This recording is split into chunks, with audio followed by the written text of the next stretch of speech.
Wonder Woman is probably the most famous female superhero in the world, and most people know her origin as a princess from an island of Amazon warriors.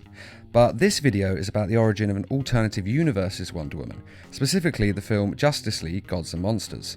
Unlike most Wonder Womans in alternative universes, this one is not actually Diana Prince, and she is not an Amazon.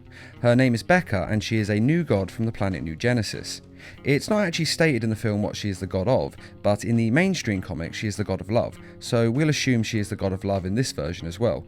It does certainly fit her story and her character. Now let's begin with what New Genesis is. New Genesis is a planet filled with new gods, who are pretty much what they sound like. They are alien beings with godlike powers who don't seem to age and have advanced sci-fi level technology that allows for interdimensional travel, lasers and all of that. So basically, if you want to get a good idea of what they are, just think Greek god or Norse mythology and you'll have a pretty good idea of the characters, and then put them on an alien planet. And that's pretty much what they are. The planet is ruled by Highfather, and they have been at war with another planet named Apocalypse for as far back as anyone can remember. Apocalypse is ruled by Darkseid, who is actually set to be the villain in the upcoming live-action film Justice League, and is also the villain in the animated film Justice League War. He is essentially a ruthless dictator who conquers worlds using advanced technology, an army of parademons, and his own superpowers. These include super strength, invulnerability, and his very, very powerful Omega beams.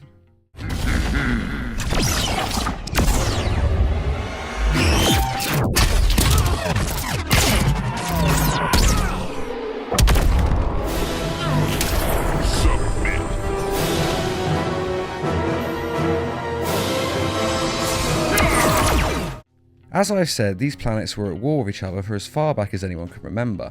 So in the main DC comics, Highfather and Darkseid come to a peace truce by exchanging infant sons to be kept as hostages to stop the other one from attacking them.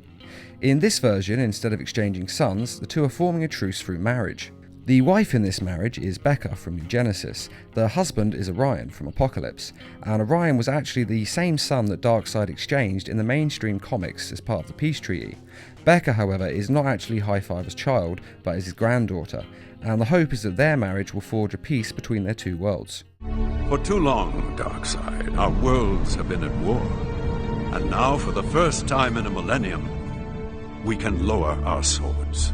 Bekka is naturally apprehensive about the marriage, though Orion actually seems quite keen on the idea, though looking at his bride it is quite hard to blame him. But Bekka knows how important this marriage is for their planets, so she decides to go through with it for the sake of her people.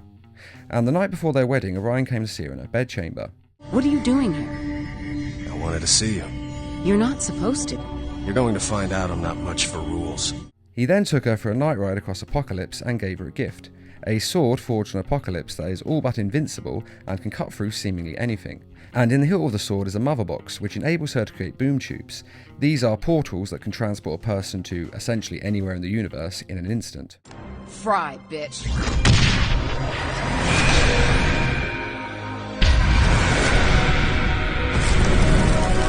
Bekka is surprised by Orion and how gentle he is. As a son of a despotic warlord like Darkseid, she was no doubt expecting someone a bit more rough around the edges. Instead, he is a handsome, intelligent and quite charming man, and she becomes infatuated with him. The boy seems different, not like his family. More thoughtful. The day of their wedding comes and all seems to be well. Bekka and Orion are married and exchange their vows and become husband and wife. I now declare your spirits as one. And Bekka is happy and tries to get Orion to leave straight away. He can't see why she is in such a rush to leave the wedding, but he goes with her. Until suddenly, the citizens of New Genesis betray the truce and attack Darkseid and the wedding guests.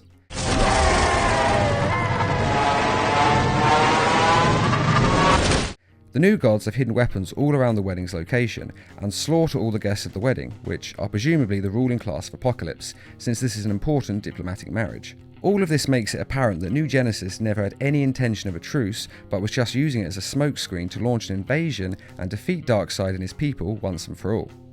Naturally, Orion tries to fight back when he sees his people being attacked, but he is unfortunately killed as well.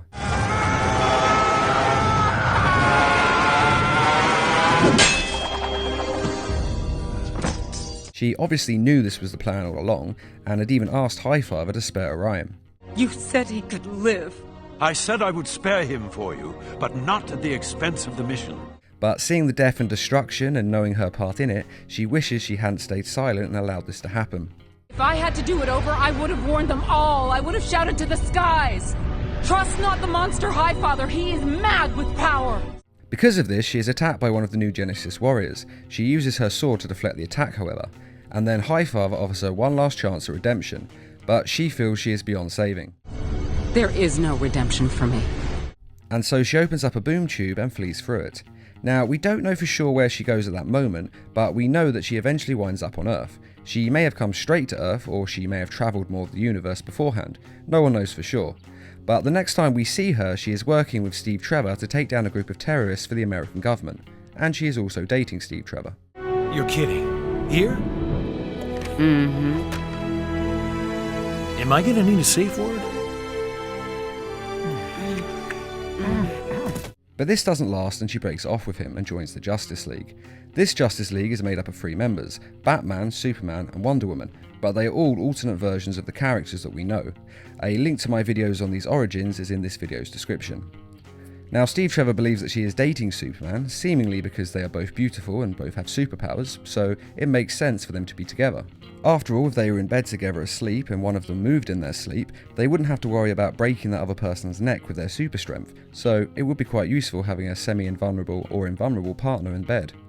But the truth is that she just uses him as more of a boy toy whenever she feels like having sex. Superman doesn't really mind this arrangement though, and I gotta admit, I don't blame him for that. Bekka fights as a loyal and strong member of the Justice League and even defends them from the government attack, even though she could have walked away. Step aside and I'll let you live.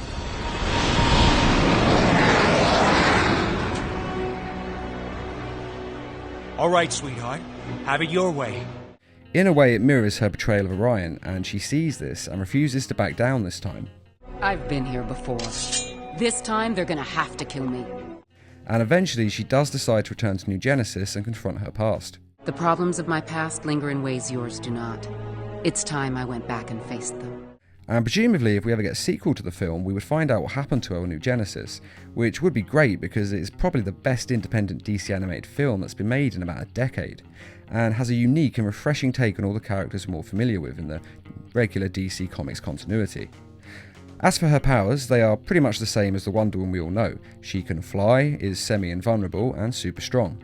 And like Diana, she is even stronger willed. And as I mentioned, she has a super sharp and all but indestructible sword that she is very proficient with when it comes to fighting.